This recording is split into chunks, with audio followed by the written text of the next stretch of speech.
il fait une canicule de ouf, je sais même pas comment je fais pour survivre. Tous les caprices de la météo, c'est de l'eau.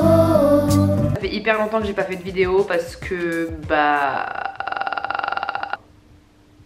voilà. Aujourd'hui, j'ai décidé de répondre à vos questions les plus indiscrètes parce que justement sur Instagram, je sais pas si vous avez remarqué, mais dans la story, en gros, vous pouvez poser des questions. Et je crois qu'il y a beaucoup de gens qui pensent que c'est anonyme. Ce n'est pas du tout anonyme. Parenthèse fermée. En tout cas, je suis super contente d'être de retour. Et donc du coup, je vous ai demandé de me poser des questions indiscrètes et vous avez été shady. Vous m'avez posé des questions super indiscrètes. Bye. Donc la question numéro 1 que vous me posez le plus, est-ce que tu es en couple? À cette question, je vais être bref, rapide, efficace, simple, précise. Oui. Ensuite, prochaine question, c'est tu pourras nous montrer ton copain? Bien évidemment que non. Pourquoi? J'ai envie de garder ça pour moi, voilà. Et je vois pas l'intérêt de vous le montrer. Et il a pas forcément envie non plus. Tu pèses combien pour quelle taille? PS, je te love ma puce, moi aussi je te kiffe. C'est qu'il y a énormément de personnes qui pensent que je suis archi grande. Je mesure 1m67 et je pèse 66 kg. And I love it. Ensuite, aussi vous m'avez posé énormément de questions sur le sexe. Voilà. Donc, j'ai dit que j'allais y répondre, donc je vais y répondre. C'était à quel âge ta première semaine fois? Je pense que cette personne a voulu dire c'était à quel âge ta première fois et je pense que tu penses à ce que je pense. C'est de chorégraphie, 18 ans, voilà. Bah je sais, ça peut être vachement tard pour certaines personnes, mais voilà, je suis quelqu'un qui prend son temps, je voulais pas faire n'importe quoi, et donc du coup, bah, j'ai préféré attendre, donc voilà. Je sais jamais quoi dire à la fin des questions, genre. Ensuite, pour rester dans le domaine sexuel. Ah non, bah non, est-ce qu'on sort de ce domaine? On va y re-rentrer en tout cas. Ensuite, depuis combien de temps es-tu en couple? Ça va faire 1 an, donc voilà. Je crois que je vais faire une compilation de tous mes donc voilà. Ensuite, quelle taille de bonnet? Très gros. Allez, des gros lolos. Oh non, c'est horrible quand je fais ça, ça tremble. Penses-tu regretter tes tatouages plus tard? Je sais pas, je me suis déjà posé la question plein de fois. Mais en tout cas, pour le moment, je les aime tous. De nouveau ici, que vous avez constaté. Bah voilà, mais non, parce que je me dis, si je commence à penser comme ça, je vais rien faire dans ma vie en fait. T'as eu tes premières règles à quel âge? Oh, mes premières règles, mais c'était un enfer. Je les ai eues à 11 ans et en gros, c'était la première fois que ma meilleure amie venait chez moi. Donc je suis là, je fais ma petite affaire dans les toilettes. Et puis qu'est-ce que je vois? Bloody good morning. Je vois du sang, mais j'ai pleuré. Et en fait, genre, j'étais obligée de mettre du papier toilette parce que j'avais rien. Et je commençais à dire à ma mère, mais maman, ça veut dire que j'aurais toujours cet inconfort au moins 1 semaine par mois. Ma mère me disait, ouais. Et elle va dire, c'est que le début. Accroche-toi. Ensuite, on me pose la question, ton avis sur le moyen de contraception Mon avis sur les moyens de contraception, stérilet, implant, pilule. J'ai déjà fait une vidéo en fait qui s'appelle J'arrête, 3 petits points. Et en gros, je parlais de la pilule. J'ai complètement arrêté la pilule. Ça fait presque 1 an et demi. 1 an et demi que j'ai arrêté la pilule. Franchement, ça m'a changé la vie d'arrêter la pilule.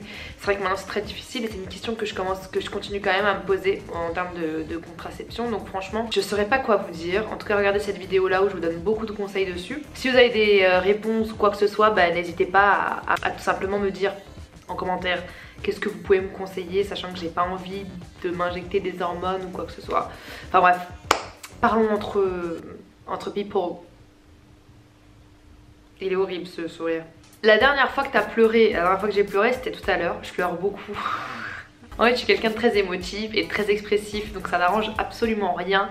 Que je sois contente, pas contente, que je rigole, que je pleure beaucoup. Mais j'ai eu une période où je pleurais plus. Et je commençais à m'inquiéter et je me forçais à vouloir pleurer parce que rien ne voulait sortir. En fait, je pense que quand j'ai quelque chose de très grave, je ne pleure pas du tout. Quand c'est des vieux trucs, bah ouais, je suis émotive. Donc je suis rassurée quand je pleure, ça me rassure. Ensuite, quel âge a ma mère? Ma mère m'a eu à l'âge de 30 ans. Donc je vous laisse faire le calcul là. Kim ou Courtney? Chloé. Projet enfant ou pas? Bah écoute, dans l'immédiat, pas vraiment. Mais c'est vrai qu'à long terme, j'aimerais envisager de reproduire. Pourquoi pas? Tu fais quelle taille de vêtements? Ça dépend. C'est-à-dire que pour les sites chinois, je fais du 42. soyons clairs. Ne soyez pas complexés hein, de prendre des tailles au-dessus, de dessus dans les sites chinois parce que c'est normal. Zara, je fais du 40, Boohoo, Miss Guidey 38. Donc voilà, mais en tout cas, peu importe la taille, j'aime mon corps. Voilà. Ensuite, plutôt tampon ou serviette. À 3 milliards de pourcents serviette hygiénique. Je vais vous dire pourquoi, parce que j'ai déjà essayé de mettre des tampons et le jour où j'ai mis un tampon, c'était la pire idée du siècle. Dites-moi, enfin j'ai vraiment envie de faire une vidéo sur les serviettes hygiéniques et les tampons parce que je commence à découvrir plein de trucs sur ce qu'il y a dans les serviettes hygiéniques, etc. Et je trouve que c'est pas forcément bien. Donc du coup j'essaie de grave changer de serviettes hygiéniques par rapport à avant. Enfin bref, non, un jour j'ai essayé de mettre un tampon et mon pote ça m'a tué. Et ça m'a donné la nausée. Trop bizarre. En fait je crois que j'étais pas du tout habituée, je l'avais mal mis, etc. Et en fait c'est grave pas agréable le truc. Tu l'enlèves, c'est gros, en plus ton sang ne sort pas, il reste à l'intérieur. Et si jamais t'arrive un truc, tu peux pas enlever ton tampon ou quoi que ce soit, tu te retrouves dans la merde. Puis même par exemple si tu veux le changer, t'es obligé de toucher avec ta main et tout. Horrible. Enfin moi j'aime pas du tout, j'aime pas du tout les tampons. Serviette hygiénique à 2000%, moi je suis sûre que ça sort. Alors ouais, quand tu marches ça fait... Ah c'est horrible. Quand tu marches c'est comme si t'avais une couche, comme si t'avais 4 ans. Ouais je suis d'accord, y a pas de souci. Mais au moins ça sort. Ensuite, Chéra, à force d'être en basket, est-ce que t'as les pieds qui puent?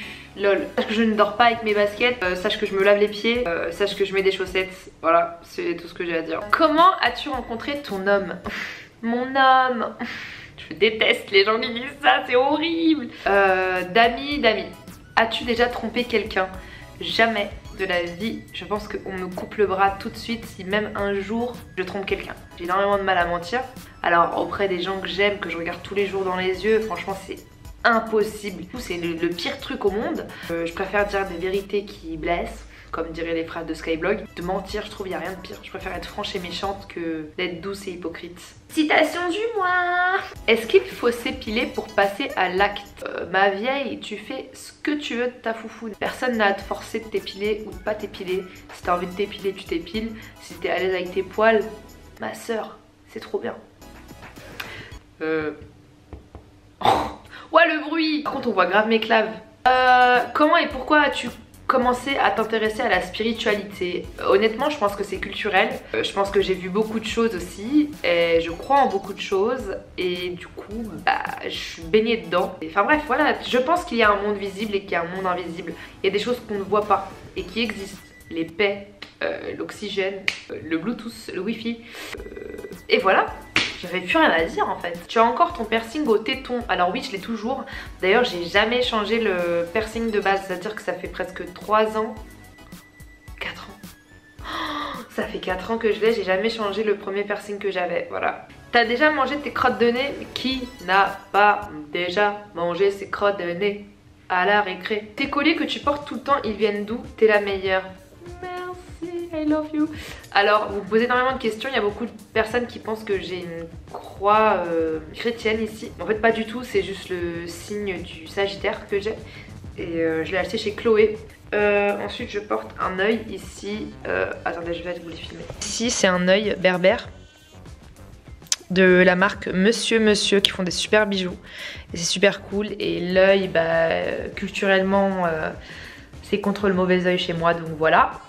Et j'ai cette pierre qui est une opale jaune et je vous ai déjà parlé des pierres et en fait j'ai eu grave du temps, j'ai mis grave du temps à choisir une bonne pierre parce que je crois vachement aux énergies des pierres etc, qu'elles peuvent nous apporter etc, parce que j'ai eu une mauvaise expérience avec une labradorite. Oui je sais c'est une parenthèse que pour les gens qui s'intéressent à la lithothérapie et qui s'intéressent aux pierres mais bon voilà. Et donc du coup j'ai décidé de m'y remettre et je vous avoue que j'ai un peu de mal parce que j'ai grave eu une mauvaise expérience avec une labradorite. Mais une mauvaise expérience de ouf, c'est-à-dire ça m'avait... J'ai trop mal vécu le fait de la porter tout le temps, en plus je l'avais pas du tout purifiée et du coup bah il m'était arrivé des galères, je me sentais pas bien, je me disais qu'est-ce que j'ai, pourquoi je suis si mal alors que ma vie elle va bien etc. Et donc du coup j'ai décidé de l'enlever et de la jeter. Je sais même pas si c'est bien de la jeter en vrai mais j'en pouvais plus, je l'ai déglingué. Et donc du coup voilà, ensuite dernièrement je me suis remise parce que je me suis dit si ça marche très négativement pour moi, peut-être que je suis très sensible donc ça marche très positivement aussi, ça peut marcher très positivement si je sais les utiliser. Donc du coup j'ai posé des questions à Georgia Orakova de la chaîne de l'ancienne, enfin anciennement Georgia Secret qui s'y connaît de ouf en ça et on a grave échangé par rapport à ça. Et du coup j'ai acheté des pierres dernièrement. Bref, faut que je fasse une vidéo autour de ça, dites-moi si ça vous intéresse. Mais du coup je suis partie dans une petite boutique en Bretagne avec ma tante. Et du coup celle qui m'a capté le plus l'attention c'était cette opale jaune. Et j'ai dit vas-y je vais la prendre. En fait c'est ma tante qui me l'a pris et je me sens tellement bien avec cette pierre, je vous jure, c'est un truc de ouf. Et donc voilà, ça fait combien de temps que je la porte? Ça va faire 2 semaines bientôt. Et franchement je kiffe, donc voilà. Bref, dites-moi en commentaire si vous vous intéressez à ça. Bref, venez on échange. Tu t'épiles l'organe reproducteur? Je pense que tu veux parler du vagin. Oui, et je vous ai fait une vidéo sur l'épilation où je vous dis que j'ai plus de poils. Donc allez-y, regardez mes vidéos sur les poils et sur j'ai plus de poils. Au moins vous saurez comment je m'épile, si ça vous intéresse, by the way. Bah écoutez, bah c'est tout, c'était la dernière question. En tout cas je suis super contente que vous m'ayez posé des questions. Ça fait plaisir parce que ça prouve que vous avez besoin de savoir des choses que vous ne saviez peut-être pas et que je vous ai peut-être jamais dites, et qui pour moi semblent évidentes étant donné que je suis moi et que je sais ces choses sur moi. Très logique ce que je viens de dire. En tout cas n'hésitez pas à parler des sujets que vous avez envie de parler en commentaire, d'échanger entre vous. Si vous posez des questions, moi de toute façon je passe toujours là pour les liker, ou soit pour répondre à des commentaires qui sont très funny, qui sont très drôles, ou alors à des questions vraiment qui me tiennent à cœur. Bref, je suis grave désolée parce que j'avais plus de batterie, je vous ai pas menti, bref. Et donc du coup bah sur ce, comme d'hab, je vous aime fort et je vous fais de gros bisous. Voilà, je pouvais pas vous laisser comme ça. Bisous, moi, love you.